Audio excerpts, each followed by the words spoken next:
Bueno, mucho más suave que el presidente de Cuba el otro día, que parecía querer o buscar el enfrentamiento entre cubanos en las calles y de muy mala manera.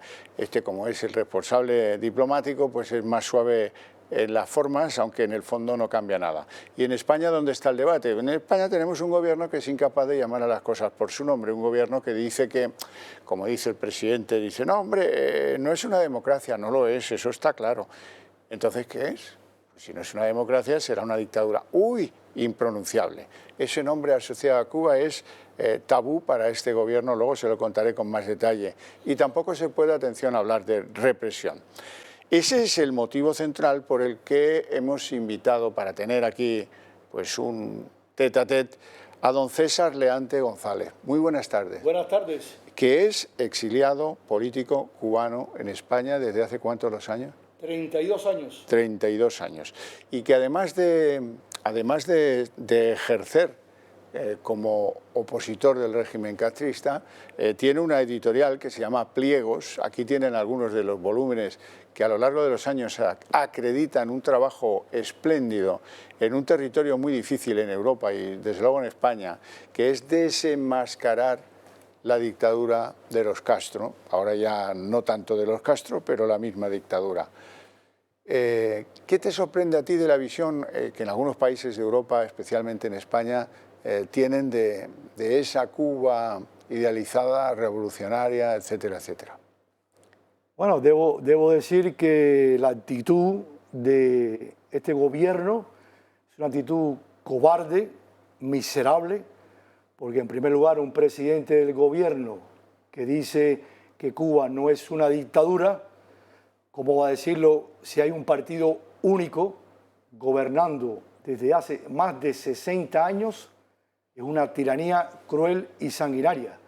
Aquí los libros que estoy orgulloso de haberlos editado, podemos empezar con el de Armando Valladares, un joven cubano que tenía 23 años cuando lo encarcelan porque trabajaba de funcionario en un ministerio y le pasan un papel que dice, si Fidel es comunista, que me pongan en la lista.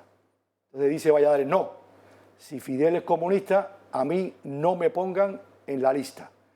Y entonces esa misma noche, en horas de la madrugada, le tocan la puerta y espías de Castro, del G2, en aquel momento se llamaba el G2, la policía política, entran en su casa, le hacen una requisa total, no encuentran nada y le dicen a la mamá, señora, no se preocupe, que nos llevamos al muchacho y en 2 horas lo devolvemos.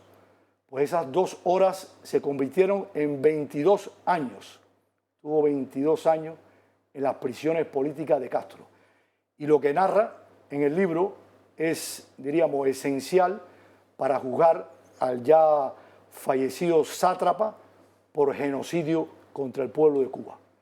Entonces, yo me pregunto si aquí en España, que hay una información bastante amplia de lo que está ocurriendo en Cuba, cómo tenemos a un presidente del gobierno que dice que Cuba no es una democracia, pues no es una dictadura, no, Cuba es una tiranía, repito de nuevo, cruel y sanguinaria. Y debería, primero, un presidente de una gran nación como es España, documentarse antes de hablar ligeramente, porque es una absoluta infamia hablar de esa manera representando a los españoles. Un presidente del gobierno no puede representar a los españoles expresándose de esa manera. Entonces yo desde aquí le digo que, diríamos, le exijo como exiliado político cubano que piense lo que está diciendo y que llame a las cosas por su nombre. Aquello es una tiranía cruel y sanguinaria y es inadmisible que los empresarios españoles estén en Cuba invirtiendo dinero. Estuve leyendo hace un rato que dice que las inversiones españolas en Cuba son de 418 millones de euros. Pero esas inversiones españolas no van al pueblo de Cuba, van a el gobierno. ¿Y qué es lo que hace esas inversiones españolas? Sostener un régimen opresor, sostener un régimen malvado de más de 60 años. Un régimen que se ha repartido la actividad económica entre el ejército, correcto, el Partido Comunista y algunos pues familiares y conocidos de todos los cubanos como relacionables, que si el cuñado de no sé quién de Castro, que si el primo de tal, que si tal y cual. Las dificultades. Quiero que me cuente qué le llega a usted ahora. Los cubanos han pasado épocas muy duras, cuando cayó la Unión Soviética, cuando dejaron de enviar petróleo, cuando los venezolanos empezaron a decaer y ahora se encuentran con que el dinero del turismo no llega. El dinero de las remesas que envían otros cubanos desde España, desde Miami, etcétera, tampoco llega tanto, llega muy poco, porque están pasando dificultades en sus propios lugares donde ahora viven, ¿no? Y eso ha llegado a una situación de la que los cubanos no han salido nunca, de cartilla de racionamiento, de cortes de fluido eléctrico cada vez más largos y más continuos, de, por ejemplo, el apagón que han decretado de los asuntos de Internet, que les tiene aislados sin que entre ellos puedan conectar y sin que puedan explicar al exterior qué es lo que está pasando de verdad en Cuba, donde se ha desatado una oleada de represión. Se habla de un muerto, se habla de... Hay más muertos todavía, ¿eh? Hay más muertos muchos más muertos. Sí, sí. No, yo lo que quiero puntualizar en este tema es que estoy lleno de ira y de furia con lo que está ocurriendo porque me siento aquí en Madrid atado completamente. Yo creo que debía tomar cartas en el asunto España, en primer lugar, porque Cuba es una prolongación de España. O sea, Cuba no es un país aislado. La mayoría de los cubanos somos nietos, hijos de españoles. Mi abuelo, emigrante español a Cuba, que llegó en 1905 con 19 años, entraron en Cuba entre 1905 y 1930, 850.000 españoles que crearon la pequeña y mediana empresa. En el año 58 Cuba tenía un ingreso per cápita altísimo. Se decía ¿Como el de España o más? Sí, se puede decir que más que España, y se decía que La Habana y Buenos Aires eran las capitales más importantes de América Latina. Se hizo una revolución apoyada por la mayoría del pueblo cubano para devolver a Cuba la democracia y la libertad y restaurar la Constitución de 1940, una de las más avanzadas de América Latina. Pero nadie se dio cuenta que estaba dirigida por Fidel Adolfo Hitler Castro Ruz. ¿Por qué razón? Porque este hombre, yo siempre he dicho que no puede ser cubano, porque el cubano es una persona simpática, alegre, que le gusta el baile, que le gusta vivir decorosamente, que le gusta divertirse, y Castro no es una persona que nunca le gustó ningún tipo de arte, ni la literatura, ni las artes plásticas, ni el cine, ni el teatro, ni todo lo que tiene que ver con la dimensión humana. Entonces yo creo que Castro fue puesto por Satanás, es la reencarnación de Satanás en Cuba. Y a partir de ese momento del año 59, astutamente él dijo, si me hago fascista voy a tener el odio del mundo entero, pero si me hago comunista voy a tener a la clase obrera del mundo aplaudiendo, pero nadie sabe lo que está pasando. Porque debo confesar que él había leído mucho, leyó a José Antonio Primo de Rivera, leyó las obras completas de Benito Mussolini y leyó a Carlos Marx, a Engels, a Lenin. Y entonces él dijo, y eligió, ¿qué es lo que me conviene para prolongarme en el poder? Porque pone que el comunismo es la dictadura del proletariado, pero en realidad es una gran mentira. El proletariado no decide lo que hay que hacer. Entonces digo, el camino es el comunismo.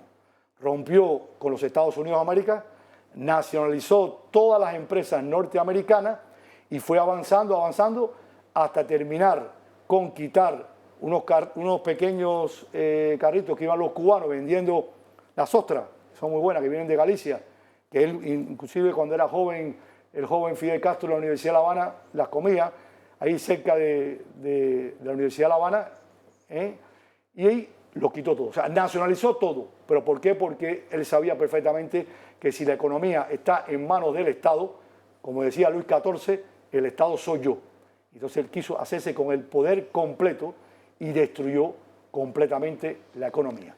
En el blanqueo de lo que podríamos llamar el régimen castrista en Europa, hay un cómplice silencio, el no hablar de lo que pasa en las prisiones cubanas, el no hablar de lo que pasa en los manicomios, de no hablar de lo que pasa, de la represión que ha sido el día a día de esa dictadura desde el año 58.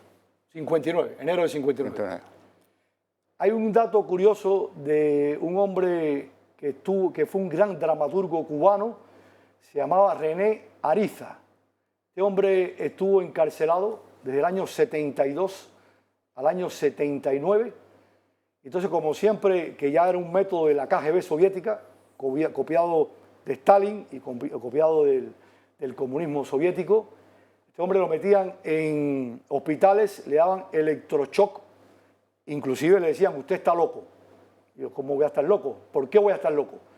Si no, porque usted piensa diferente a nosotros somos defensores de la clase trabajadora, de la clase obrera, y usted sí se pone en contra nuestra, pues usted tiene que estar desquiciado mentalmente. Y era una manera de desvirtuar su pensamiento libre.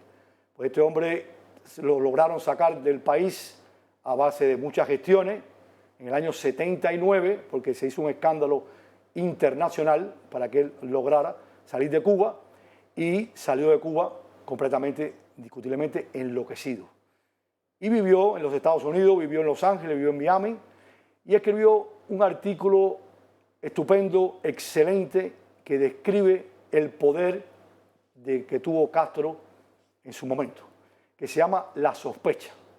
Castro creó la sospecha entre todos los cubanos.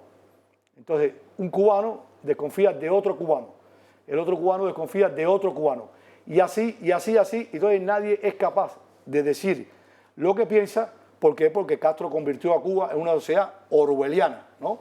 Como el libro que yo he publicado, sí, que está aquí, que yo he reeditado, 1984, de George Orwell, que es exactamente lo que Castro copió. El terror, todo el mundo aterrorizado. ¿Por qué razón? Porque ya sabes que si tu vecino pudiera ser un confidente de la policía, si tú le dices lo que piensa, ese vecino no te delata porque crea él en la revolución. Te delata por el miedo, por el terror de que el otro vecino de al lado escuche lo que está hablando y entonces le diga, oye, ¿por qué tú no le dijiste al Ministerio del Interior lo que estaba hablando esta persona? Entonces es un estado enajenante, mental, que ya después de 60 años es un gran manicomio. Como me decía un español que estuvo en Cuba hace muchos años, pasó por la Feria del Libro y me dijo, yo he percibido en Cuba una cosa curiosa, que están tan locos los que persiguen como los perseguidos. Porque lógicamente si tú te levantas a las 8 de la mañana y en vez de ir a abrir tu negocio para prosperar tú y tu familia, te dedicas a vigilar al vecino, al del frente, al otro, pues eso durante un mes, 2, 3 meses, un año, te vas totalmente enloqueciendo. Y eso es la sociedad castrocomunista, un enloquecimiento total. Y por otro lado, también Castro desde pequeño coge a los niños, como yo cuando tenía 7, 8 años, y nos obligaba a decir, pioneros por el comunismo, seremos como el Che. O sea, ya empieza el adoctrinamiento. Y ese adoctrinamiento va creciendo con el paso de los años. Entonces después te dicen, no, es que tú puedes estudiar gratuitamente porque la revolución es generosa. Ahí es donde está el gran engaño. Tú puedes estudiar gratuitamente, puedes hacerte ingeniero, puedes hacerte médico, puedes hacerte arquitecto, cualquier profesión, oficio. Lo que tú no puedes discrepar de nosotros nunca, porque nosotros te hemos dado a ti la oportunidad de desarrollarte. Claro, cuando eres un niño no puedes percibir el horror en que has nacido. Pero ya cuando coges la mayoría de edad, te das cuenta de que te han estado adoctrinando, te han dado la libertad de estudiar, pero no te dijeron que ibas a ser un esclavo. Hay una frase muy interesante de este hombre que se llamaba, ¿cómo se llama él? Es alemán, Bertolt Brecht. Bertolt Brecht, alemán, que decía, pobre de los pueblos que necesitan de héroes y de libertadores, porque toman a la ciudadanía de pedestal para levantar su estatua, siempre bañada de sangre. Es un ejemplo excelente porque él vivió el fascismo, él vivió el comunismo y llegó a la conclusión que el fascismo y el comunismo eran inaceptables para el progreso humano. ¿Por qué? Porque eran regímenes totalitarios, crueles y sanguinarios. Y eso es lo que está pasando en Cuba en estos momentos. Sigamos con los mitos. Has citado al Che. El Che es uno de los mitos absolutamente que todavía mantiene muchos jóvenes en Europa y en España como un modelo, como esa especie de halo revolucionario, místico, etcétera, etcétera, cuando el Che, primero, fue traicionado por los Castro y segundo, pues fue el primer gran represor, por ejemplo, de los homosexuales en los campos de reeducación. Unidades militares de ayuda a la producción. Sí, no, sí. El mayor horror del Che Guevara es que Castro, que era mucho más astuto con él porque era más malvado que Che Guevara, lo pone de jefe de la fortaleza de La Cabaña en enero del 59. Entonces, los soldados del ejército de Batista que fueron encarcelados en la fortaleza de La Cabaña tenían que tener una defensa porque eran prisioneros de guerra por la Convención de Ginebra. La Convención de Ginebra dice que todo prisionero de guerra tiene derecho a una abogacía imparcial. Y entonces el Che Guevara, que era un psicópata, un asesino cruel, malvado, completamente enajenado, pues fusiló a 519 soldados del ejército de Batista en los 3 primeros meses de la revolución. Ya se empezó a decir en los Estados Unidos de América que en Cuba había un baño de sangre enorme. Entonces este Che Guevara, como era una persona enloquecida, va a las Naciones Unidas, habla y dice: estamos fusilando y seguiremos fusilando. Hay muchos vídeos ahí en internet que se pueden ver. Entonces eso demuestra esa personalidad diabólica del Che Guevara. Porque cómo se va a enorgullecer de fusilar a jóvenes cubanos que eran del ejército de Batista, que simplemente eran soldados, muchachos con 19, 20, 21 años, que cumplían las órdenes del ejército de Batista, pero no eran criminales, no eran asesinos, simplemente que pertenecían a un ejército y que fue ese ejército derrotado, pero tenían que tener un juicio justo. Entonces Che Guevara, en su gran locura, había parece que un norteamericano encarcelado y le decía, iba a la fiscal y le decía a la fiscal: dale aspirina. Dale aspirina significa pegarle un tiro en la nuca. Y para humillar a este norteamericano, lo llevaba, después que estaba fusilado ese joven cubano, y le decía: pégale un tiro de gracia. Y lo obligaba a ese americano a tirarle un tiro de gracia en la cabeza a todos estos muchachos. Entonces ahí ya comienza, diríamos, a tener problemas con el gran comandante Camilo Cienfuegos, segundo jefe de la Revolución Cubana, más querido que Fidel Castro, porque hay un discurso curioso y famoso también en los 3 primeros meses de la Revolución en el Palacio Presidencial, que está Fidel Adolfo Hitler Castro Ruz hablando, y de pronto por una ventana se aparece el comandante Camilo Cienfuegos. El pueblo se desborda y empieza a gritar: ¡Camilo, Camilo, Camilo! Y el diablo hace así y mira con el rabito del ojo y dice: ah, este hombre tiene más pueblo que yo. Pero ¿qué ocurre? Que Camilo no tenía una ideología preconcebida. Camilo era un muchacho de la barriada del Auton, en La Víbora, que le gustaba jugar al béisbol, que era un muchacho completamente libre, y se enroló primero en el yate Granma, después desembarcaron en la costa sur de Oriente, después en la Sierra Maestra, llegó a los grados de comandante, pero como bien le decía en ese momento al Montro, decía: oye, esta revolución es tan verde como nuestras palmas, ni roja ni azul. Entonces Castro se da cuenta que el comandante Camilo Cienfuegos no entraba dentro de sus planes totalitarios. Y por allá, por el mes de junio del 59, porque el único que entraba donde estaba Fidel era Camilo, sin pedir cita, sin pedir nada porque era querido por el pueblo cubano. Y entonces se lleva a Carlos Franqui, aquí está mi libro que yo publiqué, Camilo Cienfuegos, escrito por Carlos Franqui, que era el periodista de Radio Rebelde, que daba los partes de Radio Rebelde en la Sierra Maestra, una persona extraordinaria, también Carlos Franqui, y le dice Camilo a Franqui, oye, vente conmigo porque voy a hablar con Fidel y me gustaría que tú tomaras nota de esta conversación que voy a tener porque esta conversación va a ser histórica. Y le dice Franqui, venga, voy contigo para allá. Entra, está Fidel Castro con Celia Sánchez Manduley, que era su amante en la Sierra Maestra, y dice, oye, vengo a hablar contigo. Entonces dice, bueno, espérate, ya termino ya. Y Franqui narra una cosa curiosa. Dice, Fidel era una persona que decía que era revolucionario, pero resulta que cuando estamos ahí tiene una botella de vino francés, un queso suizo, un chocolate de no sé qué país.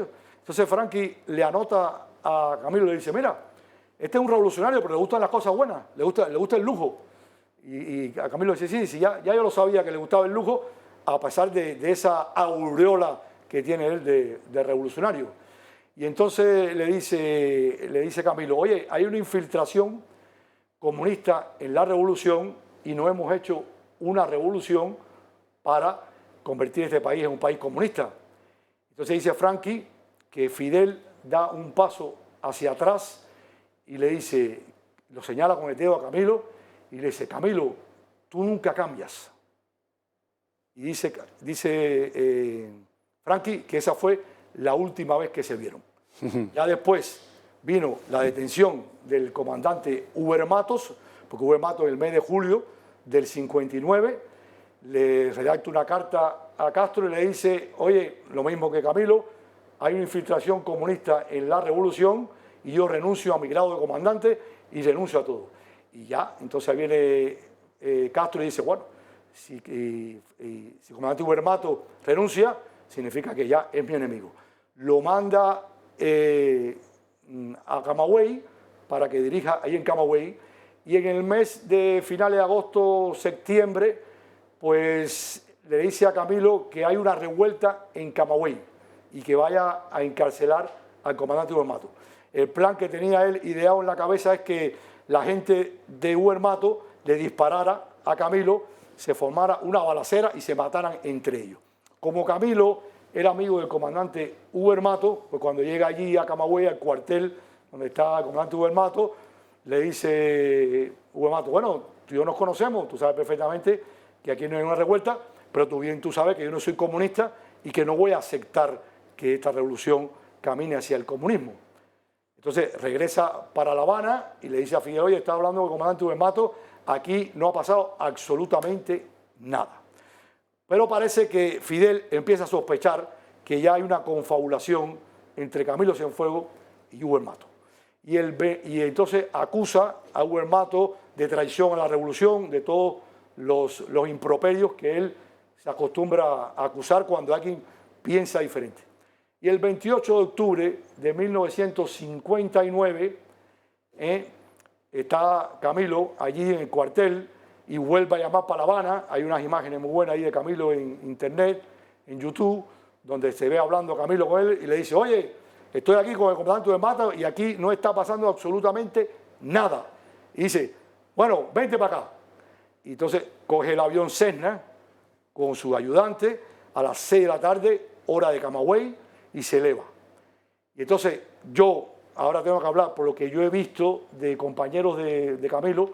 Ahí en internet hay un vídeo muy interesante de 53 minutos, vida y obra de Camilo, que parece que dentro de todo lo que yo he escuchado y dentro de lo que he reflexionado, hace bajar a Camilo en Matanza, en un hangar que había ahí. Y lo estaban esperando él, Raúl Castro, Ramiro Valdés Menente y Emilio Aragonés. Es una teoría muy buena.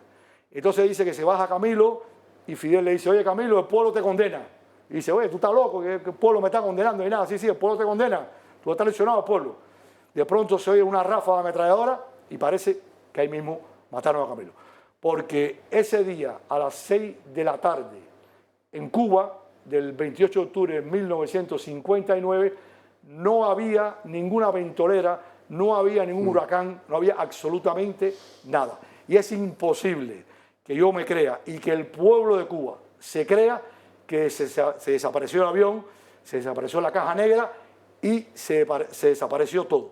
Imposible. Estamos convencidos de que fue asesinado por órdenes de Fidel Castro, porque al día siguiente, el 29 de octubre del 59, se iba a celebrar el juicio contra el comandante Hugo el Mato. Y él coge miedo que Camilo vaya a la televisión cubana y declare a favor de Hugo el Mato. Entonces dijo, lo elimino antes esto. Y ahí empezó toda su obra de teatro, le dijo al pueblo, Camilo está buscando. Y hay una cosa curiosa, que también dice este hombre, que él iba a ver a los padres de Camilo, le tiraba el brazo por encima y le decía, bueno viejo, no te preocupes, estamos buscando a Camilo. Y cuando daba la vuelta, le decía a los escoltas, oye, mata un puerco que nos vamos de cacería. O sea, demostrando que se estaba riendo de lo que estaba diciendo, porque él sabía perfectamente que había asesinado a Camilo Cienfuegos. Y como bien yo he dicho, y dice el pueblo de Cuba, si los padres de Camilo Cienfuegos se hubiesen percatado que el asesino de su hijo era Fidel Castro, en ese momento lo hubiesen asesinado a Fidel Castro con sus propias manos.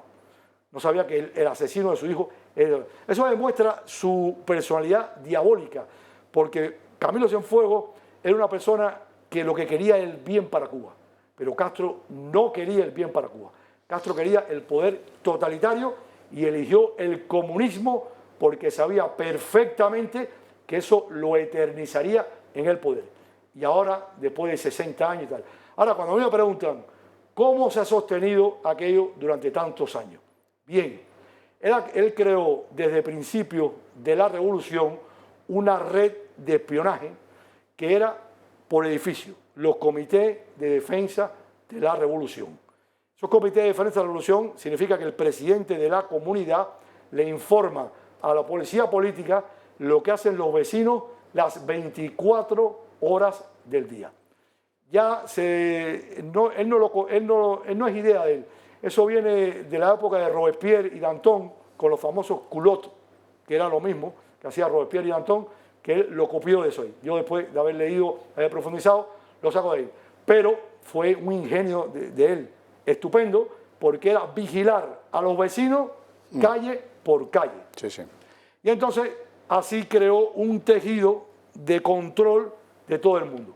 Entonces las personas que no estaban con él rápidamente le encarcelaban, que fue como el caso de Valladares. Miles de jóvenes cubanos más cayeron presos con Valladares en diciembre de 1960 y ahí empezó el horror, al aterrorizarse a la gente. Entonces yo quiero decir una cosa importante. Mis padres, escritor cubano César Leante y mi madre, Natividad González Freire, apoyaron la revolución desde el año 59 porque ellos tenían ideas comunistas y ellos pensaron que el comunismo traería a Cuba una sociedad más justa. Pero el primer choque que tiene mi padre es cuando a su amigo, el poeta cubano Eberto Padilla, que todo el mundo conoce, el caso Padilla, lo encarcelan en el año 73 por escribir un libro de poesía titulado Fuera del Juego, que se conoció internacionalmente. Le hicieron lo mismo que hacían Stalin, lo mismo que hacía en la antigua Unión Soviética, ir a la Unión, estuvo 37 días en el Departamento de Seguridad del Estado en Villamarista, lo llevaron a la Unión de Escritores y Artistas de Cuba y tuvo que sentarse ahí ante las cámaras de televisión, ante la prensa internacional y decir que la revolución era más grande que sus poemas y que él estaba completamente equivocado. Entonces, esa humillación que vivió Eberto Padilla le acompañó toda la vida. Y entonces mi padre empezó ya a tener, diríamos, una visión distinta. Una visión diferente del castrismo. Después un libro llamado Calembur, que también ahí lo tengo, que es sobre el periódico Revolución. Mi padre trabajó con Guillermo Cabrera Infante, con Eberto Padilla, con Carlos Franqui, que dirigía el periódico Revolución, y tenía un suplemento cultural. Entonces ahí está las palabras decisivas de Fidel Castro con los intelectuales, que él le dice, con la revolución todo y contra la revolución nada. Ahí saltaron las primeras voces, Virgilio Piñera, José Lezama Lima, los primeros escritores importantes, y le preguntan, Fidel, diríamos, matizar un poco qué significa con la revolución todo y contra la revolución nada. Entonces ya el tirano fue tajante y dijo, es que lo he dicho ya bien claro, con la revolución todo y contra la revolución nada. Entonces el libro Kallenburg, en el año 73, a mi padre se lo rechazan porque este libro Kallenburg habla del 59 al 61, toda su experiencia en Lunes de Revolución y el periódico Revolución, dirigido por Carlos Franqui. Se lo rechazan. Y ya después, cuando él logra quedarse en España, lo publican en España. Y ya el colofón final de él fue los sucesos del Mariel. En Cuba, en el mes de abril de 1980, un autobús se mete contra la embajada del Perú. Y Castro, en un alarde, le quita las postas porque hay un tiroteo y matan a una de las postas de funcionarios del gobierno cubano, una de las postas de un policía que estaba ahí.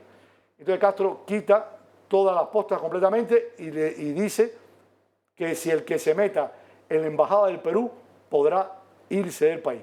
Fue una medida para saber él cuántas personas tenían el valor de merecer. Bueno, en ese recinto de la embajada del Perú que estaba en la calle Quinta Avenida, entre 70 y 72, se metieron 11.800 cubanos. No se metieron más porque Castro tiró un cerco a la redonda de militares del ejército porque venía gente de Camagüey, de Oriente, de Las Villas, de Pinar del Río, de todos los sitios para meterse en la embajada del Perú. Eso produjo la estampida por el puerto del Mariel, que salieron por el puerto del Mariel los cubanos de Miami, vinieron a buscar a sus familiares, y ahí él aprovechó para infiltrar miles y miles de espías. ¿Cuál era el objetivo de Fidel Castro de esa infiltración?